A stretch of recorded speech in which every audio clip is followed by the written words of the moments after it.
An August report from Public Citizen, a progressive advocacy group, revealed the federal government's vaccine contract with Moderna suggests that in exchange for its monetary support, the Department of Health and Human Services has unilateral access to all data generated from Moderna's research. The report also says a type of molecular engineering essential for the development of Moderna's vaccine was generated and patented in 2019 by a team of researchers who worked in part for the U.S. government. According to a new article in the Daily Poster, this means that the Biden administration has total freedom to share Moderna's proprietary research and vaccine recipe with the rest of the world.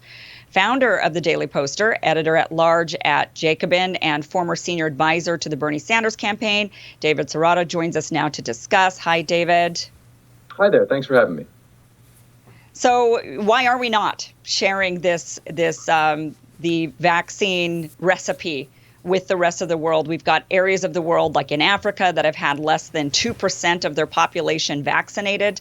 What is going on here?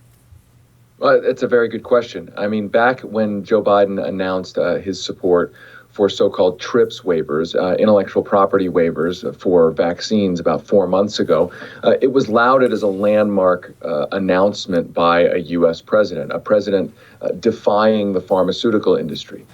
4 months later, those vaccine IP waivers have not happened at the World Trade Organization. And the Biden administration has essentially, according to other countries' officials, has been telling other countries that it is really a private sector matter. And now we have some evidence that, in fact, the White House has some serious unilateral power that it could be using to distribute at least some key components of that intellectual property information to other countries to facilitate the distribution of these vaccines. Now, the Biden administration has very close ties with the pharmaceutical industry. A number of top people in the administration have worked with and for the pharmaceutical industry in the past.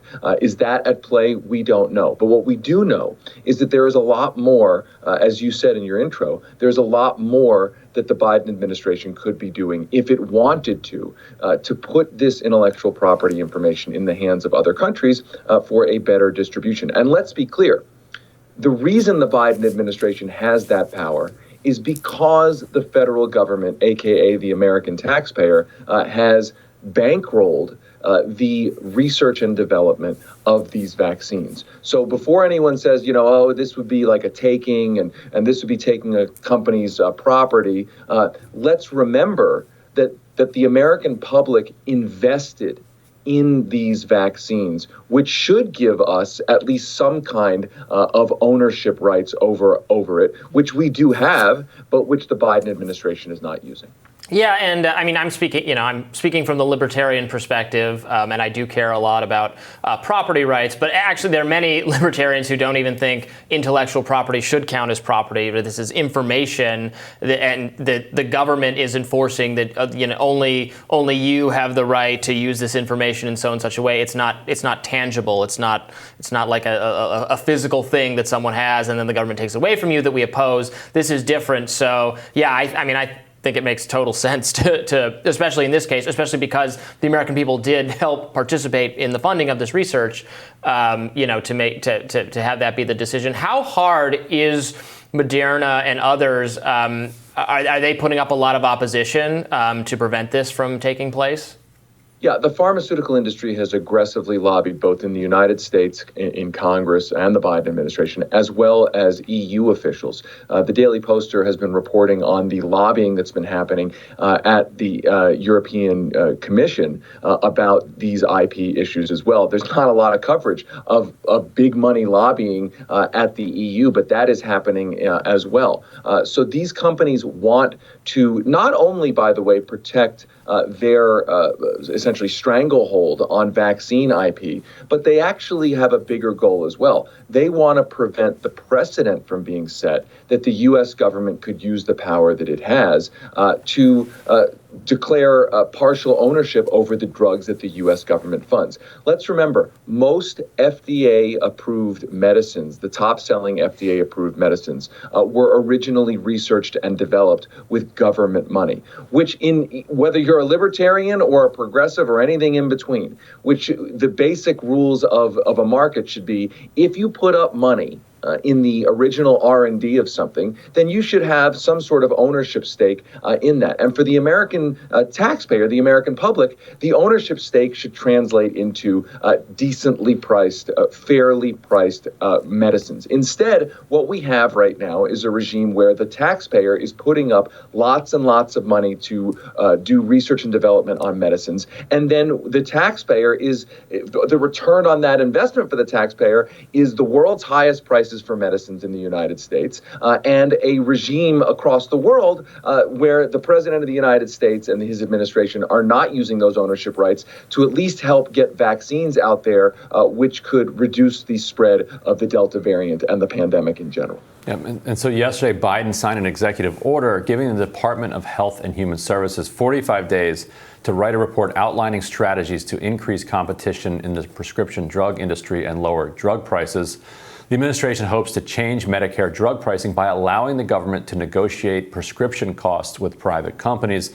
This support for this principle from the Biden administration comes as both House and Senate Democrats are including the bill called H.R. 3, which does exactly that, allows Medicare to negotiate over drug prices into the major reconciliation package.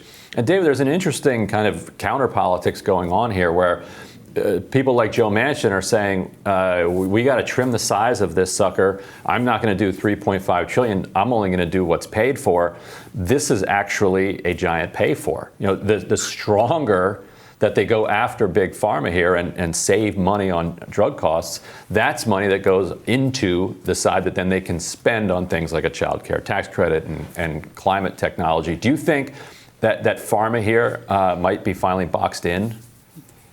Well, it's been a long fight. I mean, the context of allowing Medicare to negotiate lower prices for prescription drugs, I mean, this has been going on. This battle has been going on for 15, 17 years since Medicare Part D was created. And let's be clear, the Veterans Administration is allowed to use its bulk purchasing power to negotiate lower prices. Other countries' healthcare systems have this power. So this is not some radical idea. This is basically a market-based idea. If you're a big purchaser of prescription drugs, you should be able to use that purchasing power to negotiate lower prices for those medicines. And on top of that, especially when many of those medicines are, as I said, funded, the research and development funded by the government. I think the pharmaceutical industry is one of the most powerful industries in Washington, one of the most powerful industries in the world.